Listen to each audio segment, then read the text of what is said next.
Assalamualaikum warahmatullahi wabarakatuh. Perkenalkan nama saya Liza Maharani dengan NIM 2023-32106 dari kelas B.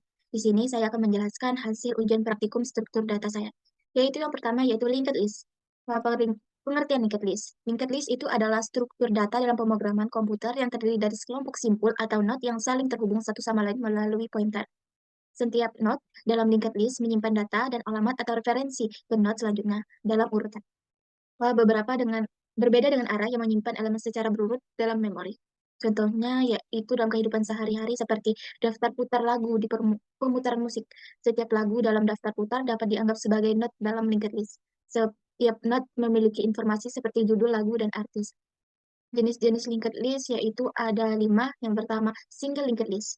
Single linked list itu terdiri dari not-not yang saling terhubung satu arah, memiliki dua bagian data dan pointer ke node selanjutnya dalam urutan, kemudian meliputi penambahan elemen di akhir, penghapusan elemen, dan traversal dari awal hingga akhir. Ya, yang kedua yaitu double linked list. Double linked list itu memiliki dua pointer, yaitu pointer ke node sebelumnya dan pointer ke node selanjutnya. Ini memungkinkan traversal maju dan mundur dalam linked list. Operasi umum pada double linked list meliputi penambahan elemen di awal atau akhir, penghapusan elemen, dan traversal maju dan mundur. Yang ketiga yaitu circular linked list. Ini di mana node terakhir terhubung kembali ke node pertama, membentuk lingkaran. Tidak ada node yang menunjukkan nilai nol, sehingga traversal dapat dilakukan secara berputar. Biasanya digunakan dalam implementasi buffer lingkaran atau aplikasi memerlukan traversal berulang kali. Yang keempat yaitu sorted linked list, di mana not-not disusun dalam urutan tertentu seperti urutan numerik atau abjad. Eh, Ditempatkan pada posisi yang tepat sesuai dengan urutan yang telah ditentukan. Yang terakhir yaitu sparse linked list, digunakan untuk menyimpan data yang jarang diisi. Hanya not-not dengan nilai yang sebenarnya diisi yang disimpan dalam linked list, sementara not-not lainnya diabaikan. Jelaskan codingan untuk linked list. Jadi pada baris pertama itu fungsinya untuk menginput output pada C++, kemudian baris ke baris baris keempat yaitu mendefinisikan struktur node yang memiliki dua anggota yaitu data dan next. Kemudian pada baris kelima itu mendefinisikan anggota data dari struktur node untuk menyimpankan nilai. Baris keenam itu mendefinisikan pointer next dari struktur node untuk menunjukkan node berikutnya. Kemudian baris ketujuh menutup definisi struktur node. Kemudian baris ke-10 itu berfungsi push untuk menambahkan node baru dari di awal linked list. Kemudian baris ke-11 itu membuat node baru menggunakan pointer new. Kemudian baris kedua 13 itu menunjukkan node baru ke node utama linked list. Kemudian baris ke-14 itu mengubah pointer head untuk menunjuk ke node baru. Kemudian baris ke-18 itu eh, baris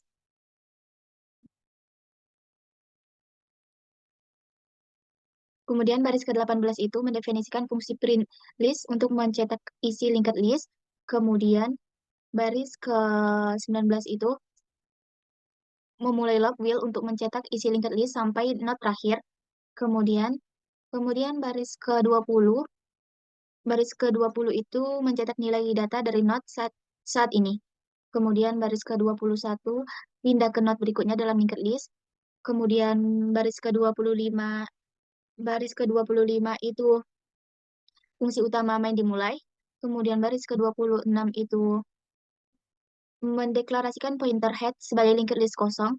Kemudian baris ke-28, 29, dan 30 itu memanggil fungsi push untuk menambahkan nilai, untuk menambahkan not. Kemudian baris ke-32 itu untuk mencetak pesan linked list. Kemudian baris ke-33 itu memanggil fungsi print list untuk mencetak isi linked list. Kemudian yang terakhir baris ke-35 yaitu mengambil nilai O sebagai penanda program selesai.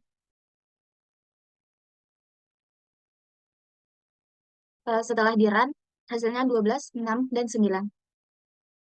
Selanjutnya saya akan menjelaskan tentang stack. Penjelasan tentang stack yaitu data yang memiliki prinsip LIFO, last in, first out. Artinya elemen terakhir yang dimasukkan ke dalam stack akan menjadi elemen pertama yang dikeluarkan.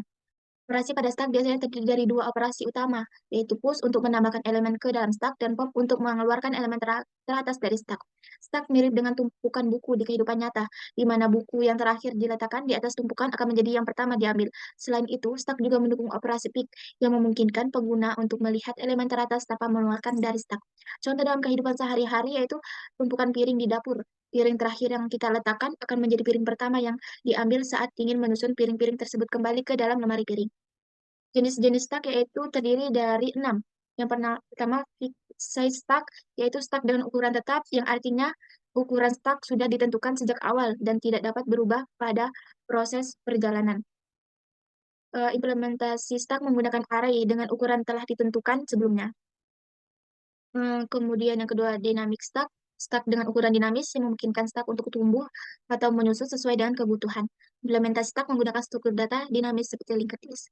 Yang ketiga, call stack digunakan dalam pemrograman untuk melacak pemanggilan fungsi. Ketika sebuah fungsi dipanggil, informasi tentang fungsi tersebut disimpan dalam call stack. Ketika fungsi selesai dieksekusi, informasi fungsi tersebut dihapus dari call stack. Yang keempat yaitu undo stack digunakan dalam aplikasi untuk mendukung operasi undo. Setiap aksi yang dilakukan oleh pengguna disimpan dalam undo stack sehingga pengguna dapat membatalkan akses tersebut dengan mengeluarkan elemen dari stack. Yang kelima yaitu operate stack digunakan dalam evaluasi ekspresi aritmatika. Operate stack menyimpan operat atau bilangan dan hasil operasi sementara selama evaluasi ekspresi. Yang terakhir yaitu execution stack digunakan dalam bahasa pemrograman yang menggunakan konsep stack based executive seperti for atau post stack. Stack digunakan untuk menyimpan operat dan operator selama eksekusi pemrograman. Baik, di sini saya akan menjelaskan codingan tentang stack. Yaitu baris pertama yaitu berfungsi untuk input-output pada standar C++. Kemudian pada baris keempat yaitu berfungsi untuk menyimpan data dan pointer ke node selanjutnya. Baris kelima yaitu menyimpan data dalam node. Baris keenam itu menyimpan pointer ke node selanjutnya. Kemudian baris ketujuh yaitu konstruktur node untuk inisialisasi data dan pointer next. Kemudian lanjut ke baris 10. Baris ke-10 yaitu berfungsi untuk struktur data stack menggunakan linked list. Kemudian baris ke-11 itu menjelaskan bagian privat dalam kelas stack. Kemudian baris ke-12 pointer ke elemen teratas stack. Kemudian baris ke-13 yaitu menyimpan jumlah elemen dalam stack. Baris ke baris ke-16 yaitu eh, baris ke-16 yaitu berfungsi untuk menjelaskan bagian publik dari kelas stack. Kemudian baris ke-17 yaitu konstruktur stack untuk menginisialisasi top size. Kemudian baris ke-20 yaitu fungsi untuk push untuk menambahkan elemen stack. Kemudian baris ke-21 yaitu membuat node baru dengan data yang diberikan. Kemudian baris ke-22 yaitu mengatur pointer next node baru ke top. Kemudian baris ke-23 yaitu mengatur top ke node baru. Kemudian baris ke-29 yaitu untuk mengatur fungsi pop untuk menghapus elemen teratas stack. Kemudian kemudian baris ke-34 yaitu menyimpan elemen teratas stack untuk dihapus. Kemudian baris ke-35 yaitu menggeser stop ke node berikutnya. Baris ke-37 yaitu menghapus node yang dihapus. Kemudian baris ke-42 yaitu fungsi pick untuk melihat elemen teratas stack. Kemudian baris ke-51 yaitu fungsi is empty untuk memeriksa apakah stack kosong. Kemudian baris ke-56 berfungsi untuk mengembalikan jumlah elemen dalam stack. Kemudian baris ke-61 yaitu berfungsi untuk display untuk menampilkan seluruh elemen dalam stack. Kemudian baris ke-72 yaitu fungsi utama main dimulai. Baris ke-73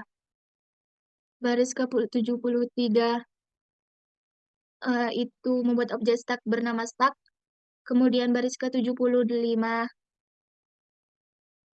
Baris ke-75 itu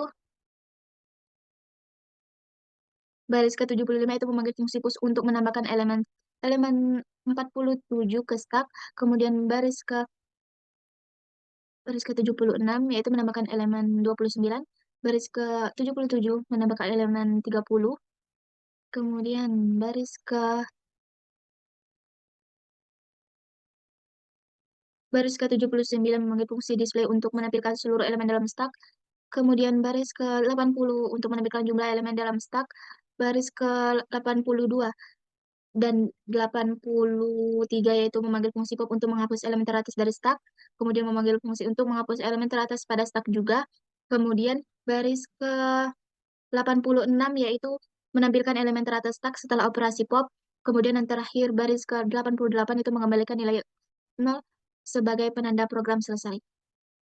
Baik, ini hasil codingan stack setelah di run.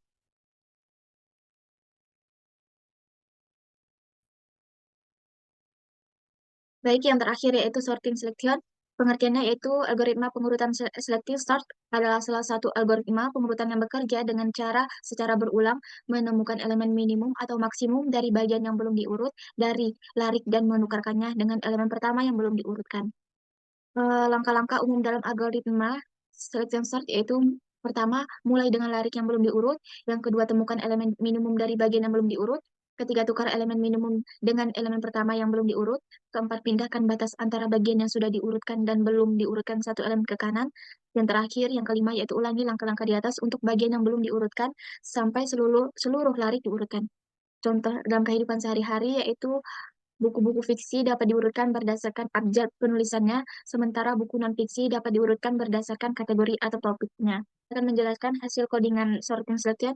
Yang pertama yaitu pada baris pertama berfungsi untuk input-output pada standar C++, kemudian pada baris keempat yaitu berfungsi untuk melakukan selection sort pada array R dengan ukuran N. Kemudian pada baris kelima berfungsi untuk iterasi melalui array kecuali elemen terakhir. Kemudian pada baris keenam yaitu berfungsi untuk menginisialisasi indeks minimum sebagai indeks saat ini. Kemudian pada baris ketujuh berfungsi untuk looping untuk mencari elemen terkecil dari array. Kemudian pada baris ke-8 yaitu membandingkan elemen saat ini dengan elemen terkecil yang ditemukan. Ke-13 yaitu menukar elemen terkecil dengan elemen pada indeks i. Kemudian pada baris ke-20 yaitu mengidentifikasi fungsi print array untuk mencetak isi array. Kemudian pada baris ke-27 yaitu fungsi utama program dimulai. Kemudian pada baris ke-28 mendefinisikan array yang akan diurut. Kemudian pada baris ke-29 yaitu menghitung jumlah elemen dalam array. Kemudian pada baris ke-32 yaitu memanggil fungsi print array untuk mencetak array sebelum diurut. Kemudian baris ke-34 itu memanggil fungsi selection sort untuk melakukan selection sort. Kemudian baris ke-37 yaitu memanggil fungsi print array untuk mencetak array setelah diurut. Kemudian yang terakhir yaitu baris ke-39 yaitu sebagai penanda program selesai.